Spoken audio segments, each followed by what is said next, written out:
Hello everyone, welcome back to Tales from the TBR. My name is Dorothy. Today we are doing our March wrap-up. Yes, I am aware that this is late. I had filmed it originally, but the vibe was just off. So we're refilming it now. As you can tell, we're filming it in April because my hair, different color. But, it's fine.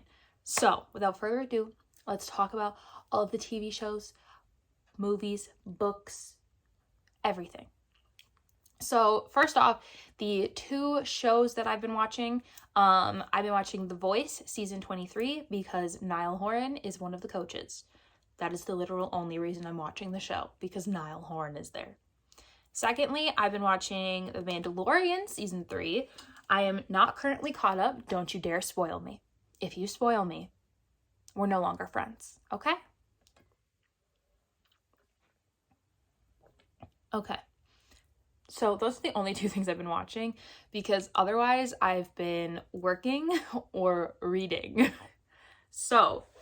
Or buying books. So without further ado, speaking of books, I like how you can see the paw. You see the paw? He's here. Let's talk about the books that I read in March. The first book I finished in March was Faking with Benefits by Lily Gold, which I ended up giving 5 stars. It is a why choose romance, and it was everything. It was everything I needed in that moment. I was like, I just need something to get me through the time between March and when A Sinister Revenge comes out. And Faking with Benefits did that, even though I finished it I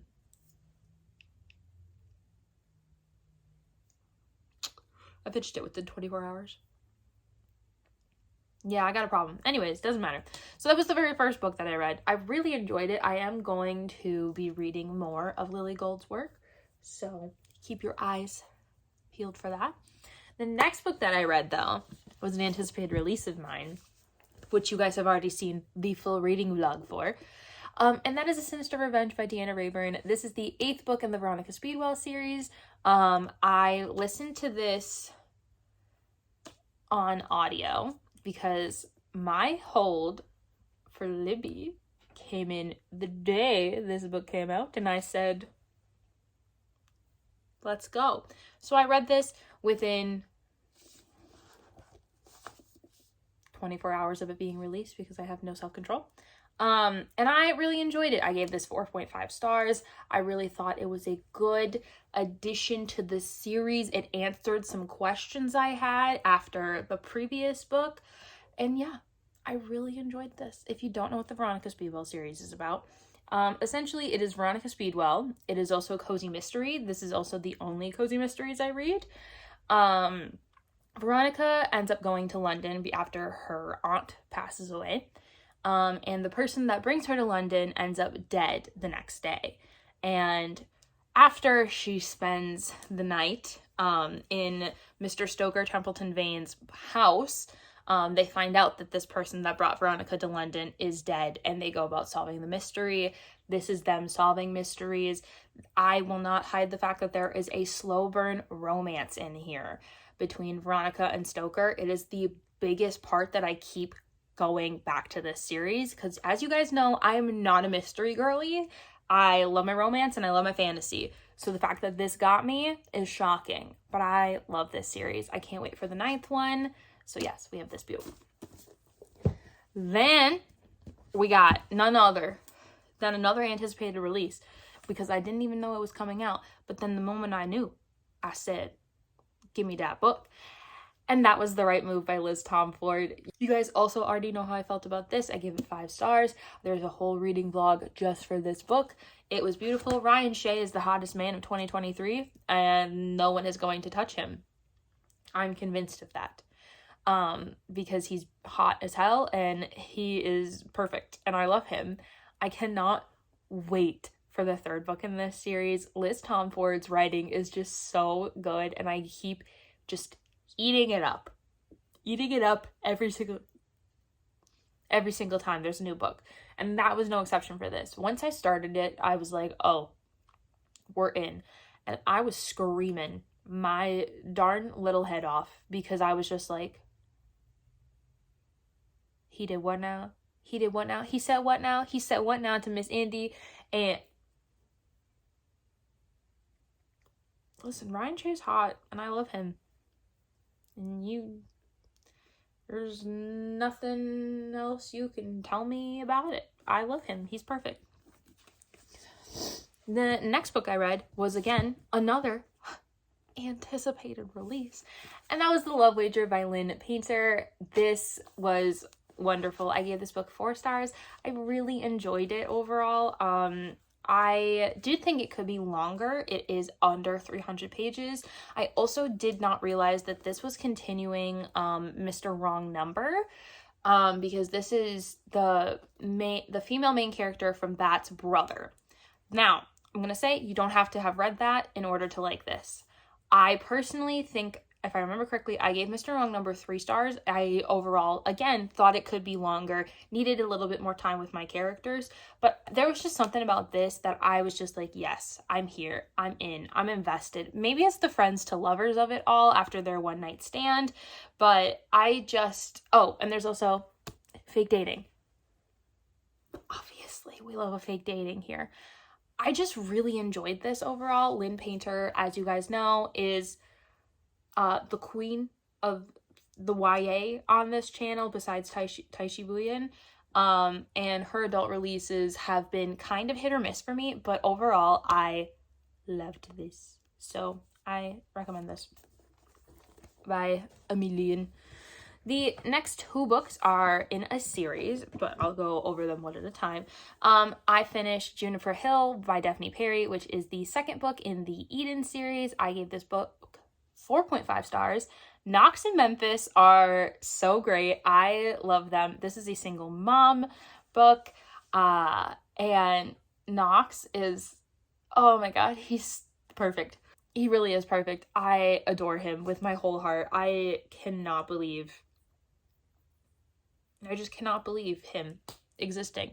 I really, really enjoyed this. I found myself screaming like constantly because there was just something about the way that Knox was talking to Memphis and the way that Knox ends up coming into his feelings for Memphis and accepting her child as his. It was just beautiful and I loved it.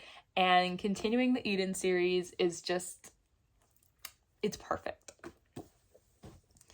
The next book is also in the Eden series, and that would be Garnet Flats by Devney Perry, which is the 3rd book. This one follows Foster Madden and Talia Eden. This is single dad. It's also second chance romance. It's also boxer, MMA fighter man. I loved it. I gave it 4 stars. Are we surprised? No. I'm having a good reading month. Nothing is really, below.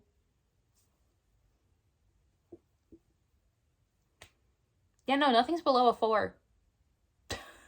Because I just overall really enjoyed this. Garnet Flats is no exception. I loved the slow burn elements of this, even if it isn't fully slow burn. And I really enjoyed the second chance romance aspect.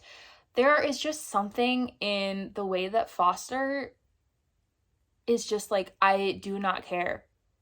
I love you and I'm here to win you back. And I also really enjoyed that throughout this, since Foster is an MMA fighter, he does kind of have his steps to getting Talia back is seen as rounds in like a fight. And so every time that you got through something, then it got to the next round, and I really enjoyed that. However, I will say that the conflict in here did really frustrate me. Both of these are not 3rd act breakup, by the way, which I really love. I am a big proponent of not liking 3rd act breakups because it's done like clockwork in the formula for romance. And also, I just thought that the way that Talia and Foster handled their conflict was very interesting and very different than what I was expecting. So I really enjoyed this. Again, Devney Perry is going to keep popping up because, listen, There's another book that I have yet to read for the Eden series, and then the 5th book is coming out in June. So yeah, that's not the last of Devney Perry, guys, don't worry. And then the last book that I finished in March was Heartless by Miss Elsie Silver. Oh, I don't remember what I gave this. Did I give it 5 stars? This is the real question. I did. Yeah, I gave this book 5 stars. This is, again, single dad. We love it. This is the 2nd book in the Chestnut Springs series. You do not have to read them in order, but I do recommend reading Flawless before reading Heartless, because you do get to see the couple from Flawless a lot in this. I really loved this. I thought that the journey between Cade and Willa was beautiful. The way that Elsie Silver wrote this, I was just screaming like the whole time. There is a scene in this that I genuinely, even though I can read smut in public, I was like, should I be reading this in public right now? Because I was like, if someone looks over my shoulder and sees what's happening, they're gonna think they're gonna be like, what?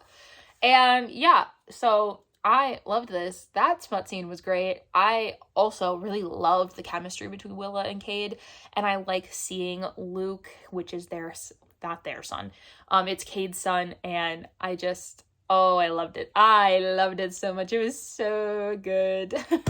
I literally stayed up until midnight to finish this book because I could not put it down. Once I got to the 70% mark, I was like, I have to finish this. So yes, it was beautiful. It was perfect. Go read Chestnut Springs. Now, those are all the books that I read. But if you're like, Dorothy, those were quite a few new books. I'm going to be like, yes, dear reader, they were. Not dear reader, dear viewer. Dear reader is a Taylor Swift song that I adore.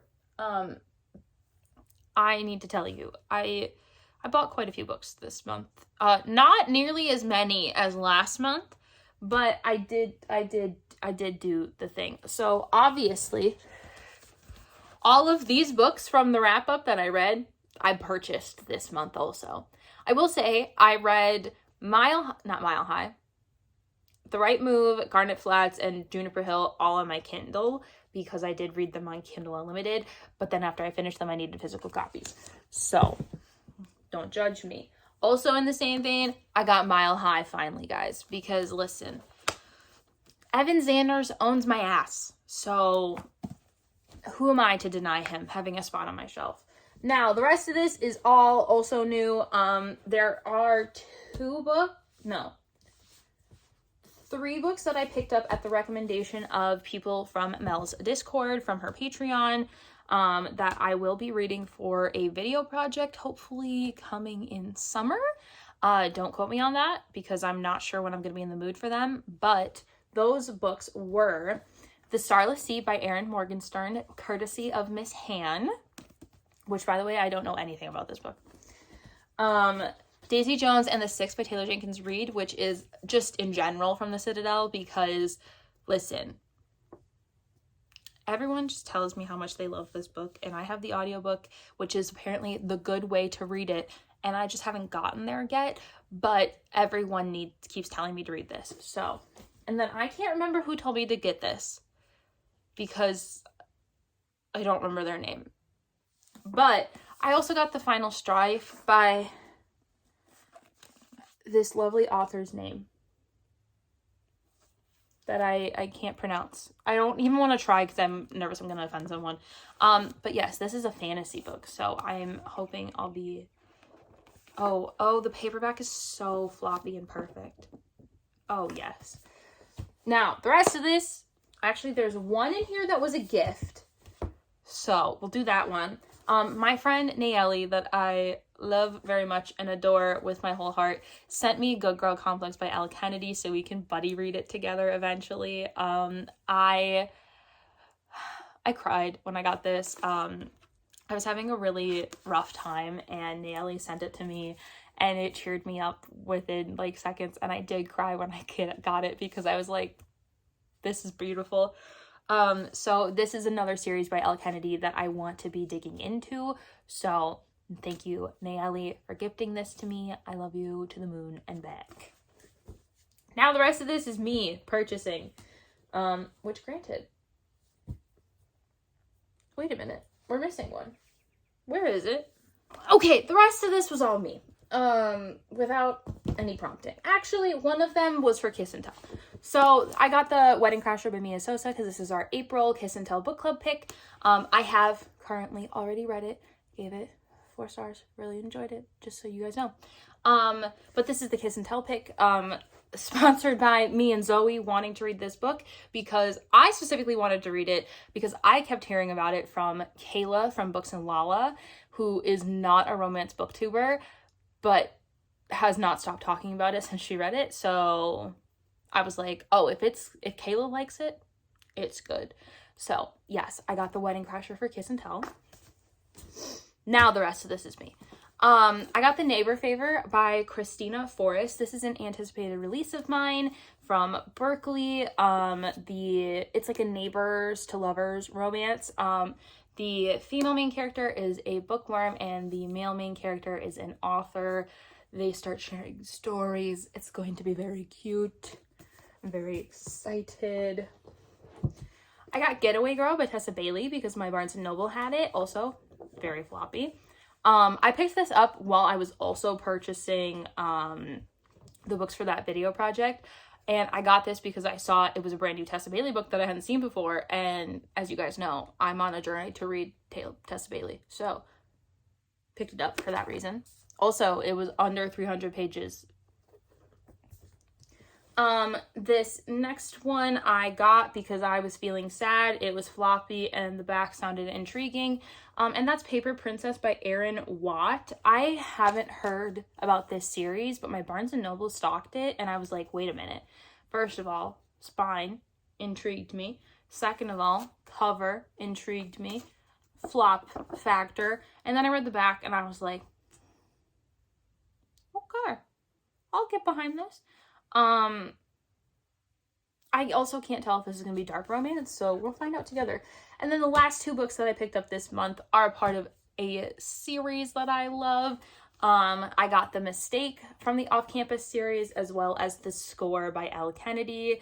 I have already read The Mistake at this point that you're watching this, and I will be picking up The Score very soon. I got these because I read The Deal back in 2021 and really enjoyed it, and with the new Bloom paperbacks, they're super floppy, and so I just wanted some more of the books. So that is your March wrap-up. I do apologize that it was late. It's just because I filmed it, didn't feel great about what I had filmed. The energy wasn't good. I didn't want to give you guys a mediocre product, essentially. Not even a product. I just didn't want you guys to think like, oh, she's really just kind of going through the motions on this one. So for that reason, I just wanted you guys to have, a happy video. So with all that said, I hope you guys like this video. If you did, give me a thumbs up. Let me know in the comments down below what you read in March, what you're planning on reading in April. If you have any of the books that you think I should be reading, obviously I am always here for recommendations. And if you guys like this content, make sure to subscribe. In April, we are posting a Sunday video every single Sunday and the occasional Wednesday video. And I will see you guys in the next one. Bye.